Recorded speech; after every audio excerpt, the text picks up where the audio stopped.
जय हिंद साथियों। आवाज जितने लोग हैं उससे कम है। जय हिंद साथियों। धन्यवाद। आज की जय हिंद सभा में जिस तरह से पूर्व सैनिकों का और कांग्रेस के और आम जन का जिस तरह से सैलाब उमड़ा है, उसको एक सैनिक का सलाम। आज जय हिंद। आज की हमारी सभा में उपस्थित हमारे कांग्रेस पार्टी के treasurer, member of parliament Shri Ajay Maken ji, और आज की सभा के को एआईसीसी से नियुक्त हमारे बहुत ही honourable former chief minister of Rajasthan, बहुत ही पॉपुलर नेता, जन जन के नेता श्री अशोक गहलोत जी हमारे बीच में हैं। दिल्ली प्रदेश कांग्रेस कमेटी के बहुत ही लोकप्रिय अध्यक्ष भाई देवेंद्र यादव जी, एआईसीसी के सेक्रेटरी दिल्ली के लुक आफ्टर कर रहे हैं हमारे भाई दैनिश अबरार जी, हमारे बड़े ही प्रिय अनिल भारद्वाज जी, इनके साथ बहुत हमने लड़ाई लड़ी है, हमारे साथी डैनी सिंह जी, हमारे बहुत ही प्रिय साथी और चेयरमैन है हमारे एक विभाग के Udit Raj ji, member of parliament रहे हैं, उनका बहुत बहुत स्वागत। और हमारे देश की महिलाओं के अंदर जो जुझारूपन झोंक देने वाली हमारी बहन अलका लांबा जी, आप सबका बहुत बहुत स्वागत है। सम्मानित मंच और सम्मानित हमारे जो वेटरन्स जो 1962, 71, 65 Kargil, Indian peace keeping forces, UN peace keeping forces, counter insurgency operations, इनमें तमाम तरह से जो लड़कर आज हमारे बीच में पहुंचे हुए हैं, तो उन सबका बहुत ही तहे दिल से हमारा स्वागत, सम्मान। कांग्रेस की रीढ़ की हड्डी, कांग्रेस के वर्कर्स, हमारे बहुत से नेता जो नीचे बैठे हैं, वर्कर्स, कांग्रेस के रीढ़ की हड्डी, जो राहुल जी जिस तरह से कहते हैं बब्बर शेर और बब्बर शेरनिया, आपका बहुत बहुत इस जय हिंद सभा के अंदर बहुत बहुत स्वागत।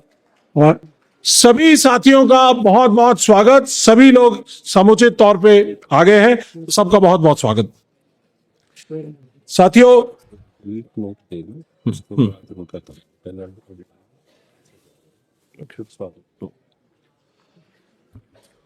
तो साथियों, हमारी जो जय हिंद सभा है, ये एक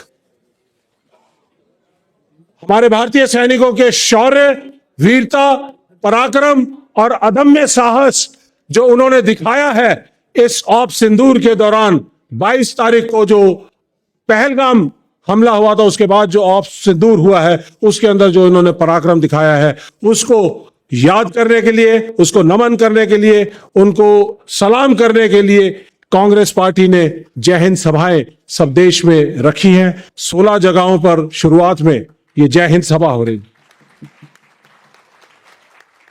और कांग्रेस पार्टी ने इसके लिए एक स्लोगन भी दिया, सैनिकों के सम्मान में कांग्रेस सदा मैदान में, सदा। स्वाधीनता संग्राम से लेकर और आज तक कांग्रेस सदा सैनिकों के सम्मान में मैदान में रही है। साथियों, ये जय हिंद सभाएं, इनके दो मकसद हैं। एक मकसद कि सभी सैनिकों को, पूर्व सैनिकों को, उनकी कुर्बानियों को, उनके परिवारों ने जो कुर्बानियां दी हैं, जो वीर नारियां हमारी, उन सबको सम्मानित करने का प्रोग्राम है। दूसरा, इसके साथ साथ जो हमारे देश के जो आज के हालात हैं, उनके बारे में भी चर्चा करने की जरूरत है कि कैसे ये नरसंहार हुआ, ऑप सिंदूर हुआ, सीज फायर हुआ, उसके बाद तमाम तरह से हमें लोगों के बीच में जाने की जरूरत है। मैं थोड़ा सा आपको ब्रीफ देना चाहूंगा कि जेएंडके की जो सिक्योरिटी है वो पूरी तरह से मिनिस्ट्री ऑफ होम अफेयर्स के अंडर है, पूरी तरह से। और ये जो जहां पहलगाम श्रीनगर, बारामूला, अवंतीपुर, सोपोर, ये सारे जो इलाके हैं उनमें पूरी तरह से पैरामिलिट्री है, फौज नहीं है। फौज हम मोटे तौर पे कह देते हैं, लेकिन फौज नहीं है। तो पूरी तरह से जिम्मेदारी मिनिस्ट्री ऑफ होम की है। इंटेलिजेंस देने की जिम्मेदारी भी पूरी तरह से मिनिस्ट्री ऑफ होम की है। आईबी की, रॉ की, ये सब मिनिस्ट्री ऑफ होम के अंडर है। और उसके बावजूद इस तरह का इंसिडेंट हो जाता है। और एक छोटा सा और आपको इतिहास में जाने की जरूरत है। 6, 7, 8 अप्रैल को, कुछ दिन पहले ही, सिक्योरिटी का रिव्यू हुआ। मिनिस्ट्री ऑफ होम ने रिव्यू किया, पाया कि सब कुछ ठीक ठाक है। होम मिनिस्टर ने कहा सब कुछ ठीक है। 17 अप्रैल को प्रधानमंत्री जी का वहां पर दौरा था, जिसको सिक्योरिटी कारणों की वजह से कैंसिल कर दिया गया। और उसके बाद 5 दिन बाद पहलगाम का बायसरन वैली के अंदर जो नरसंहार हुआ, वो 5 दिन बाद हुआ है। तो कहीं ना कहीं बहुत ही बड़ी एक सिक्योरिटी इंटेलिजेंस फेलियर रही है कि हमने, यहां बहुत सारे सैनिक बैठे हैं। 40 साल का जो आतंकवादी घटनाओं का जो इतिहास है JNK का, और हमारा 28 साल का, मेरा और बहुत सारे साथियों का जो अपना एक्सपीरियंस है। आतंकवादी आते हैं, जितनी जल्दी आते हैं वारदात करते हैं और एकदम भाग जाते हैं अपना सेफ रास्ता ढूंढकर। लेकिन 40 मिनट तक नरसंहार होता रहा। वहां पे कोई पुलिस पोस्ट नहीं, कोई पिकेट नहीं, कोई QRT नहीं, कोई सिस्टम नहीं। 40 मिनट तक होता रहा। और हम हिमांशी नारवाल से मिले, लेफ्टिनेंट नरवाल की जो पत्नी है, जिसकी फोटोज बहुत ज्यादा वायरल हुई। राहुल गांधी जी गए, राहुल गांधी जी कई परिवारों के पास गए, और राहुल गांधी जी गए तो ये भी बताया उन्होंने कि तकरीबन 1 घंटा 10 मिनट तक लेफ्टिनेंट नरवाल की सांसें चल रही थी। अगर ये सिस्टम उनका इवैक्यूएशन का होता, इसी तरह से बहुत सारे ऐसे लोग थे जिनकी जानें बच सकती थी। तो साथियों, ये लेखा जोखा लेने का समय है। जहां तक बात है, जब ये हमला हुआ, कांग्रेस पार्टी ने तुरंत कांग्रेस वर्किंग कमेटी की मीटिंग बुलाकर यह कहा, एक रेजोल्यूशन किया कि हम भारतीय सेनाओं के साथ हैं, भारतीय सरकार के साथ हैं। इस आतंकवाद को मुंह तोड़ जवाब देने के लिए जो इनके आका कहीं भी बैठे हैं, देश में विदेश में, हमें उनको मुंह तोड़ जवाब देने की जरूरत है। और कांग्रेस पार्टी एक मुश्त, इंडिया गठबंधन, ऑपोजिशन, सब एक साथ था। उन्होंने कहा जो आप कार्रवाई करोगे उसके साथ कांग्रेस पार्टी है, ऑपोजिशन है। तो ऐसा एक मंजर हमने देखा कि पूरे देश में 146 करोड़ लोग, ऑपोजिशन पार्टीज, सरकार, भारतीय सेना, सब एकजुट थे कि इस आतंकवाद का बदला लेना जरूरी है। आतंकवाद के बदले के लिए ऑपरेशन सिंदूर लॉन्च किया गया, बहुत अच्छा काम किया गया। और जो किसी भी लड़ाई के 2 उद्देश्य होते हैं, एक मिलिट्री ऑब्जेक्टिव और एक पॉलिटिकल ऑब्जेक्टिव।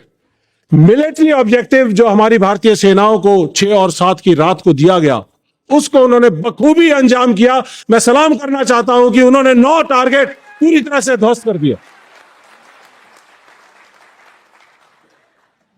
जो 9 टेररिस्ट ट्रेनिंग कैंप से उनको ध्वस्त करने का काम किया। लेकिन वहां पर 150 से ज्यादा ट्रेनिंग कैंप हैं, लॉन्चिंग पैड हैं, स्टेजिंग एरियाज हैं, जिनकी जानकारी भारतीय सेनाओं को है। तो अगर हमारी भारतीय सरकार सेना को वो ऑब्जेक्टिव भी देती, तो सेना उन ऑब्जेक्टिव को भी पूरी तरह से हासिल करती और उनको निस्तेनाबूद कर देती। लेकिन यहां पे एक जो बात जो दिल में जो टीस की तरह लगती है, वो ये है कि जब ऑपरेशन शुरू हो रहा था, हमारे सेनाएं पाकिस्तान के साथ आंखों से आंखें लड़ाई लड़ रही थी। उस समय हमारे एक्सटर्नल अफेयर मिनिस्टर वो पाकिस्तान के अपने काउंटर पार्ट से बात कर रहे थे, कह रहे थे कि हम लोग टेररिस्ट कैंपों को उड़ा रहे हैं, आप और आपकी मिलिट्री दूर रहे।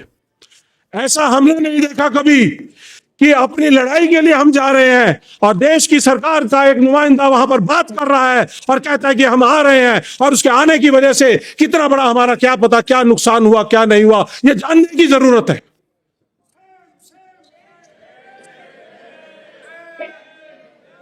एक्सटर्नल अफेयर मिनिस्टर की जो एग्जैक्ट वर्डिंग थी, at the start of operations, हमने उनको बताया।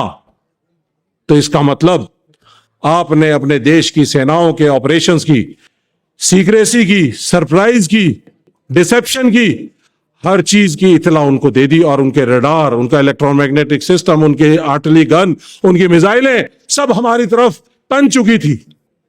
उसके बाद भी हमारी सेनाओं ने जो पराक्रमी काम किया है, उनके ठिकानों को सक्सेसफुली ध्वस्त किया है, तो यह हमारे देश की भारतीय सेनाओं की बहुत बड़ी जीत है। लेकिन लेकिन लेकिन उसके बाद सेनाएं लड़ रही थी, आगे जा रही थी। उसके बाद 10 तारीख को सुबह जब ब्रीफिंग होती है मिनिस्ट्री ऑफ फाइनेंस और home ministry of foreign affairs और डिफेंस मिनिस्ट्री की, तो उसके अंदर अपबीट मूड था, पूरा देश चाहता था कि कुछ करके दिखाएंगे। कई गोदी मीडिया के चैनलों ने तो किसी ने इस्लामाबाद, लाहौर और किसी ने कराची तक पहुंच गए थे, लेकिन भारतीय सेनाएं तैयार थी, पहुंचने की ताकत रखती थी। लेकिन उनके पांव खींचने का काम हमारी सरकार ने फिर दोबारा से किया, एक और धोखा किया कि जब देश की सेनाएं तैयार थी, देश तैयार था, सब ऑपोजिशन तैयार थी, सरकार तैयार थी, तो फिर यूएस स्पॉन्सर्ड सीज फायर को क्यों एक्सेप्ट किया गया, यह हमारे देश की जनता जानना चाहती है। तो साथियों, अगर 1971 में हमारी इंदिरा जी और फील्ड मार्शल सैम मानेकशॉ की जोड़ी 1971 में पाकिस्तान के 2 टुकड़े करने की ताकत रखती थी, तो आज 54 साल बाद हमारे पास अपनी सैटेलाइट है, अपने परमाणु हथियार है, हमारे पास अपनी मिसाइलें हैं, अपने एयरक्राफ्ट हैं, अपने टैंक हैं, अपने सब कुछ है। तो 54 साल बाद आज हमारी सेनाएं ताकत रखती थी कि हम पाकिस्तान के कई टुकड़े कर सकते थे, लेकिन उनको रोक दिया गया इस सीज फायर के नाम पर, जिसके अंदर पाकिस्तान और इंडिया को एक पलड़े में तोल दिया गया। ये मोदी जी को मंजूर होगा, लेकिन भारतीय सेनाओं को, हमें और आपको मंजूर नहीं है कि हम पाकिस्तान के बराबर तोले जाएं। ऑपरेशन सिंदूर हमारी महिलाओं की ताकत है, रक्षा कवच है, और पुरुषों का भी रक्षा कवच है, जिसके विश्वास को लेकर और 140 करोड़ लोगों के विश्वास को लेकर हमारे सैनिक जो सरहदों पर लड़ते हैं, तो ये विश्वास उनको ताकत देता है, हिम्मत देता है, देश के लिए बलिदान करने की ताकत देता है। तो इस ऑपरेशन सिंदूर का नाम रखकर बहुत अच्छा किया, लेकिन इस सिंदूर का अगर आप सौदा करेंगे तो ये 146 करोड़ देशवासियों को मंजूर नहीं है। तो इसलिए साथियों, ये सब जो बातें हैं हमारे कांग्रेस पार्टी की तरफ से, हम आज, क्योंकि युद्ध विराम हो चुका है, जब तक युद्ध था इन बातों के बारे में बात नहीं हुई, लेकिन अब युद्ध विराम है, कब तक है कुछ कह नहीं सकते। जब फिर दोबारा से युद्ध शुरू होगा तो कांग्रेस पार्टी पूरी एकमुश्त सरकार के और भारतीय सेना के साथ है और रहेगी, और ये ताकत रहेगी। लेकिन आज लेसन्स लर्न्ड करने का जरूरत है कि कहां कमी रही, कहां चूक रही। तो ये जो आंकलन करना, ये बहुत जरूरी है।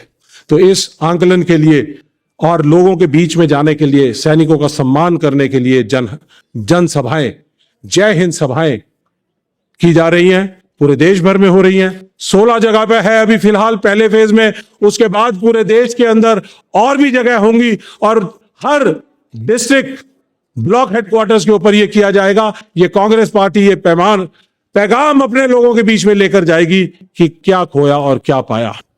और बहुत सारी बातें हैं, कुछ चीजें मैंने जान के छोड़ दी हैं ताकि बाकी वक्ता आपको तफसील से उनके बारे में सही तरीके से आपको ज्ञान दे सकें। साथियों, जितने भी सैनिक हमारे यहाँ पे आए, पूर्व सैनिक यहाँ पे आए, परिवार आए, उन सबको बहुत बहुत धन्यवाद। कांग्रेस पार्टी के लोगों को सबको धन्यवाद। और आगे भी ऐसे ही प्रोग्राम होते रहेंगे। जज्बा है दिल मांगे मोर, दिल मांगे मोर। सैनिकों के सम्मान में कांग्रेस सदा मैदान। धन्यवाद, थैंक यू।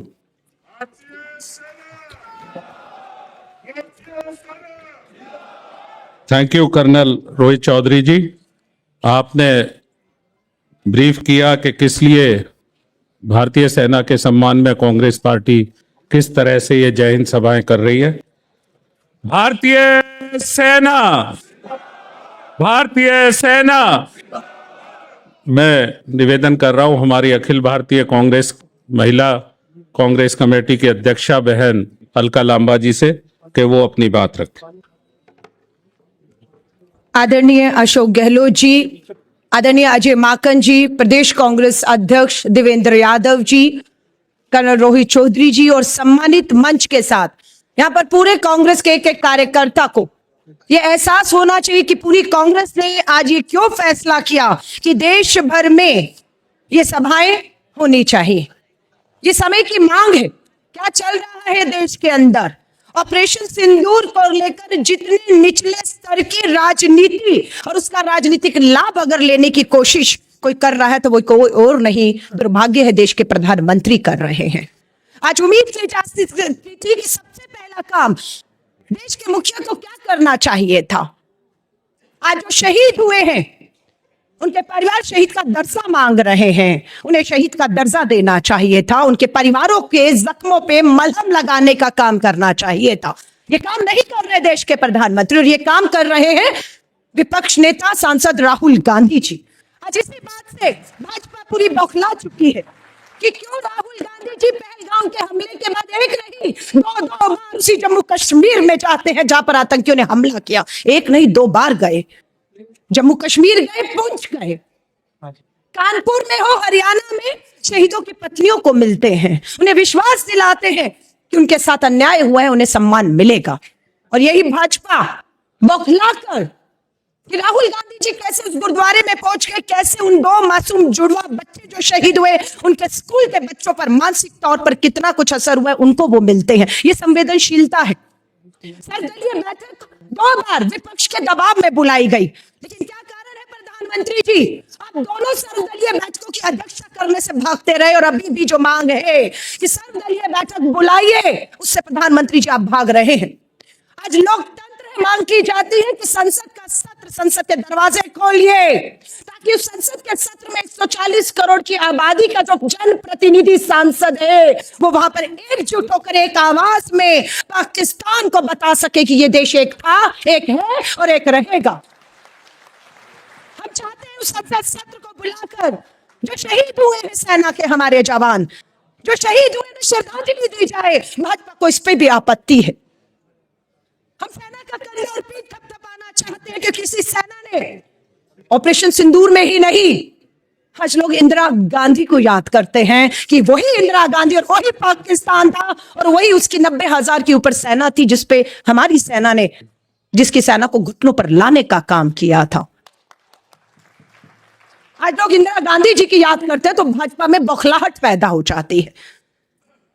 पार्टी की तारीफ में मैं बार-बार कहती हूं, हम कार्यकर्ताओं का खून खोला, लेकिन पार्टी ने हमें बुलाकर कहा धैर्य रखिएगा, संयम रखिएगा, अपमान के घूंट पीते रहिएगा। इस समय देश को एक रहना है। क्या कर रहा था सरकार का सरकारी चैनल दूरदर्शन? हमारे राष्ट्रीय अध्यक्ष की तस्वीर को दिखाकर उन्हें गद्दार बता रहा था। क्या कर रहा था भाजपा का सोशल मीडिया? राहुल गांधी जी की तस्वीर पाकिस्तान के सेना के प्रमुख के साथ शेयर करके हमें पाकिस्तान के दोस्त और उनके समर्थक बता रहे। हम चुप रहे, क्योंकि हमारी पार्टी का फैसला था सर्वदलीय बैठक में कि हम बिना किसी शर्त के, बिना किसी इफ एंड बट के हम सरकार और सेना के साथ खड़े, और हम खड़े रहे। लेकिन कल देश के प्रधानमंत्री गुजरात जाते हैं, गुजरात पटा होता है ऑपरेशन सिंदूर और सेना की वर्दी में देश का परिधान मंत्री। अरे ये सेना की वर्दी, माफी चाहूंगी प्रधानमंत्री जी, कोई फैंसी ड्रेस कंपटीशन नहीं है कि आपने वर्दी खरीदी, पहन ली और सलाम दिया तो आपका दिल, आपका सिगरा उस फौजी की तरह हो जाएगा।